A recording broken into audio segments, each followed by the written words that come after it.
Hello दोस्तों, नमस्कार। मेरा नाम है के किस्से, कविता और कहानियों में आपका स्वागत है। आज हम बात करेंगे, सुनेंगे, पढ़ेंगे फ़िल्म अभिनेता सप्रू के बारे में। नीली आँखों वाले एक कलाकार, अभिनेता सप्रू का फ़िल्मी सफ़र।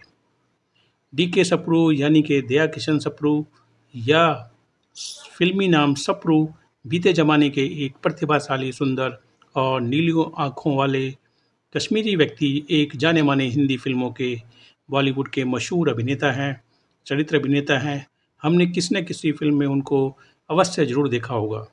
आज हम जानेंगे फ़िल्म अभिनेता सप्रू जी के बारे में। आप कहाँ से आए हैं? आप किसी यूरोपीय की तरह दिखते हैं।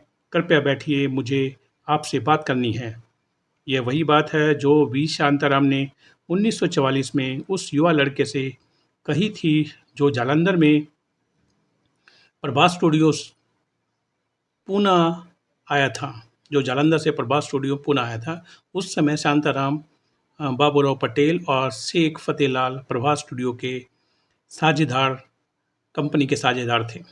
उनके चेहरे को देखते हुए और सामान्य परिचय के बाद वी शांताराम ने नीली आँखों वाले सुंदर दया किशन सप्रू को अपनी आने वाली फ़िल्म राम शास्त्री में एक भूमिका के लिए ऑफ़र दिया और इन्होंने उस फ़िल्म को साइन कर लिया।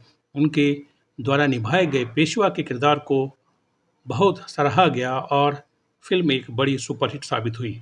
उन्हें कंपनी ने फ़िल्म में काम करने के 3000 रुपये मासिक वेतन पर मुख्य नायक के रूप में साइन किया उनको दिए, जो उस समय किसी भी नायक को मिलने वाला सबसे अधिक वेतन था। यह एक बहुत बड़ी रकम थी, जिसमें उन दिनों इतनी रकम से एक लग्ज़री जीवन जी सकते थे। यह 1945-46 के आसपास की बात है। बाद में उन्हें फ़िल्मों में काम मिलना शुरू हो गया, क्योंकि पहली फ़िल्म उनकी चल गई थी। इसलिए उन्होंने रोमियो और जूलियट में अभिनय किया, एक्टिंग की है एज़ ए अभिनेता, जिसमें उनकी हीरोइन थी नरगिस दत्त। नरगिस की माँ जद्दन बाई ने सप्रू को बहुत प्रशंसा की थी। फ़िल्म का निर्माण नरगिस के भाई अनवर हुसैन ने किया था।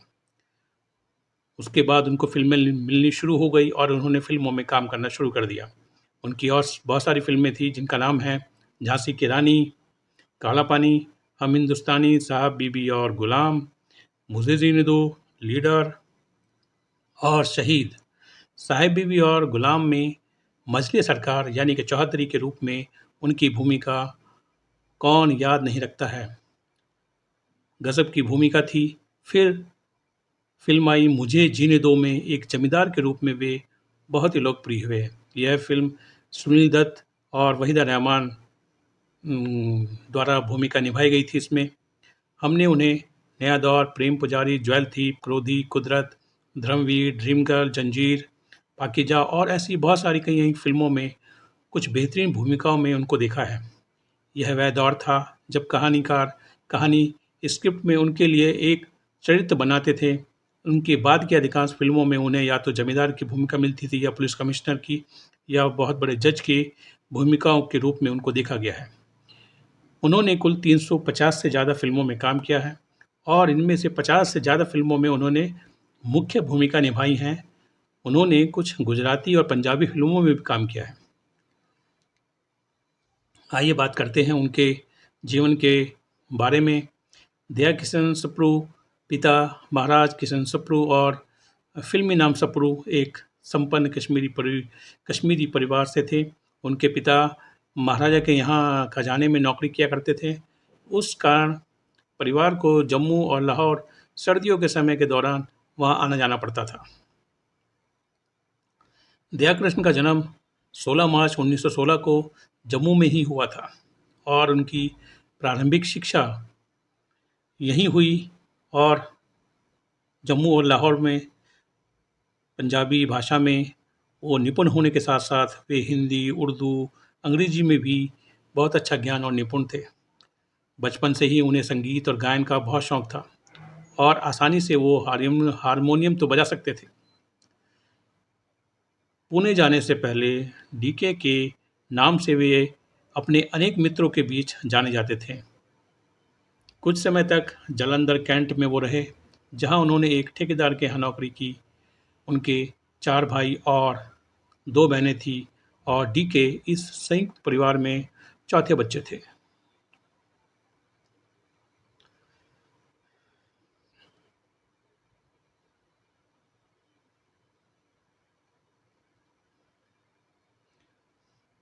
डीके चपड़ू की शादी, डीके चपड़ू की मुलाकात एक मराठी अभिनेत्री और इप्टा कार्यकर्ता हेमवती से हुई और वे प्यार में करने लगे एक दूसरे को और 1948 में उनकी शादी हो गई। हेमवती एक प्रसिद्ध हिंदी मराठी हिंदी फिल्म ड्रामा अभिनेत्री थी, जिन्होंने पृथ्वी थिएटर में भी काम किया था। दीवार नामक एक नाटक में हेमवती और राज कपूर मुख्य भूमिका में थे और यह नाटक उन दिनों मंच पर भारत में बहुत लोकप्रिय हुआ था। शादी के बाद हेमवती ने अपने परिवार में एक देखभाल करने वाली पत्नी का रोल निभाया और एक स्नेही माँ की भूमिका निभाई। शादी के बाद उन्होंने संभवतः केवल एक फिल्म ही की है, जिसका नाम है पतित पावन में अभिनय किया, जो सप्रू परिवार की एक होम प्रोडक्शन फिल्म थी।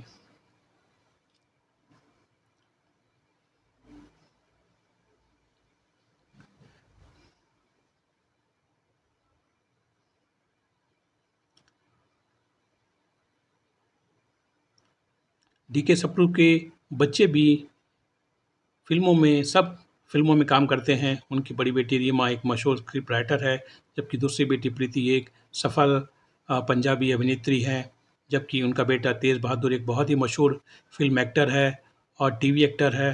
बहुत सारी फ़िल्मों में हमने उनको देखा है। सप्रू अपने जीवन के अंतिम चरण में मधुमेह से पीड़ित हो गए। अपने गिरते स्वास्थ्य के बावजूद उन्होंने एक और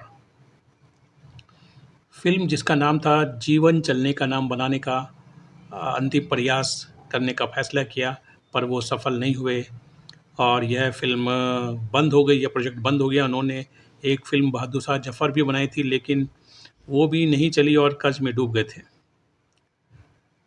जैसे-जैसे समय गुज़रता गया, तब तक उनकी बेटी रीमा एक प्रशिक्षित स्क्रीन प्ले और स्क्रिप्ट राइटर बन चुकी थी। उन्होंने स्क्रिप्ट लिखी और परिवार ने संजीव कुमार, रेखा शशि कपूर को साइन किया फ़िल्म जीवन चलने का नाम में, लेकिन अचानक सप्रू जी अचानक बीमार पड़ गए और उन्हें लगभग 1 साल तक अस्पताल में भर्ती रहना पड़ा। बाद में जीवन चलने का नाम फ़िल्म प्रोजेक्ट को छोड़ दिया गया और इसको हमेशा के लिए बंद कर दिया गया।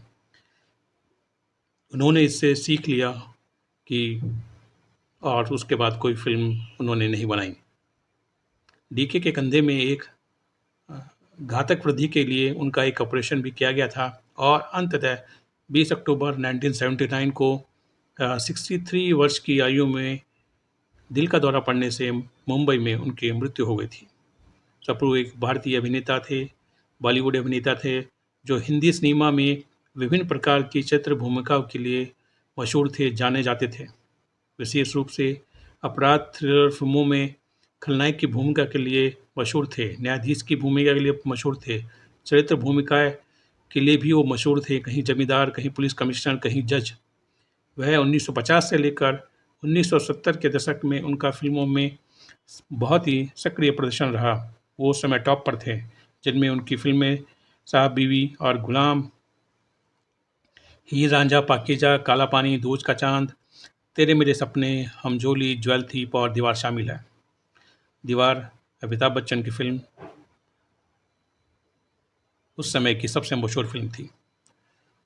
सप्रू ने बॉलीवुड में अपनी शुरुआत फ़िल्म चाँद 1944 में की थी, जिसमें वह एक कश्मीरी पंडित अभिनेता प्रेम अदीब ने भी अभिनय किया था।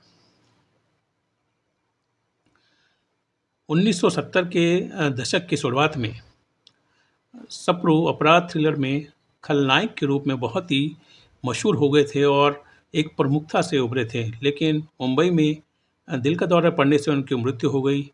लेकिन वे 1980 के दशक में रिलीज़ हुई कई फ़िल्मों में नज़र आए, जिसमें क्रोधी 1981 भी शामिल थी, जिनकी शूटिंग उनके मृत्यु से पहले हुई थी। वो सब बहुत सारी फ़िल्में 1981 में रिलीज़ हुई। उनकी कुछ और मशहूर फ़िल्में भी हैं, जिनमें उनका अभिनय देखने लायक है। उनमें से बहुत सारी फ़िल्में black and white and colour भी हैं। जिनमें से बहुत ही मशहूर है बेनाम 1974, ड्रीम गर्ल 1977, मुक्ति 1977, विश्वनाथ 1978 जो कि शत्रुघ्न सिन्हा साहब की फ़िल्म थी, क्रोधी 1981, कुदरत धर्मेंद्र और हेमा मालिनी की फ़िल्म 1981, महल देवानंद की फ़िल्म 1970, हमसाया 1968, काला पानी 1958, झांसी की रानी 1953, पारस, जौहर एंड कश्मीर 1966, साजन 1969 जो कि मनोज कुमार की फ़िल्म थी और आशा पारेख की फ़िल्म थी, फाइव राइफल्स 1974, तानसेन 1962, रेशम की डोरी जो कि धर्मेंद्र और सायरा बानो की फ़िल्म थी, अनमोल मोती जितेंद्र और बबीता की फ़िल्म 1969, प्रिंस 1969, शम्मी कपूर, संघर्ष, दिलीप कुमार वैजंती माला की सुपरहिट फिल्म 1968, अंदाज 1949, शहनाई 1964, पारस, चरस 1976, धर्मेंद्र हेमा मालिनी, राजेश खन्ना की सत्यकाम, धर्मेंद्र शर्मिला टैगोर 1969, प्रेम पुजारी 1970, लफंगे 75, फांसी 1978, दुनिया 1968, प्रतिज्ञा अगेन फिर धर्मेंद्र हेमा मालिनी 1974, फरार 1974, हाथ की सफाई रणधीर कपूर रेखा 1974, तलाश राजेंद्र कुमार और वहीदा रहमान साथी 1968। इनकी और भी बहुत सारी सुपर मशहूर फिल्में हैं। डी के सप्रू के फिल्म उद्योग में कई बड़े अच्छे दोस्त और करीबी थे। उनके बचपन के ज़्यादातर दोस्त फिल्म उद्योग से जुड़े थे या जम्मू, लाहौर या जालंधर से। फिल्मों में वे गुरुदत्त, देवानंद, मोहन सहगल, रहमान, पीएल सेठ, जान निसार अख्तर, शेख फतेहलाल, चंद्रकांत देसाई, प्रकाश मेहरा, विजय कौल, वसंत राव पिंटर और सिनेमा के कुछ मशहूर और जाने माने नामों के बहुत ही करीब अच्छे दोस्त थे। वे अभिनेता चंद्रमोहन वट्टल और अपने चचेरे भाई जीवन ओंकार नाथ धर के भी बहुत करीबी थे, जो दोनों कश्मीरी पंडित थे। वास्तव में जीवन और डीके ने बांद्रा में एक दूसरे के बगल में ही अपने बंगले और घर बनाए थे। सप्रू ने एक मिलनसार व्यक्ति थे, एक अभिनेता थे बॉलीवुड के, जो सबकी मदद किया करते थे और अपने परिवार को सहयोग करते थे। और उनको होम्योपैथिक का भी कहते हैं कि उनको होम्योपैथिक का भी बहुत ज्ञान था। उनका फ़िल्मी सफ़र बहुत ही लंबा और उतार चढ़ाव भरा रहा है। उनका फ़िल्मी योगदान हमेशा बॉलीवुड दुनिया में अमर रहेगा। हमारा उनको सत सत नमन। इसी के साथ इजाज़त दें, जल्द फिर मिलेंगे। आपका दोस्त केकी। अगर कहानी पसंद आई हो तो लाइक करें, शेयर करें, कमेंट करें, सब्सक्राइब ज़रूर करें और अगर आपके पास भी कोई जानकारी है तो उसको कमेंट में लिखें और लोगों को साथ शेयर करें। इसी के साथ इजाज़त दीजिए। सलाम, नमस्कार, सत श्री अकाल, धन्यवाद।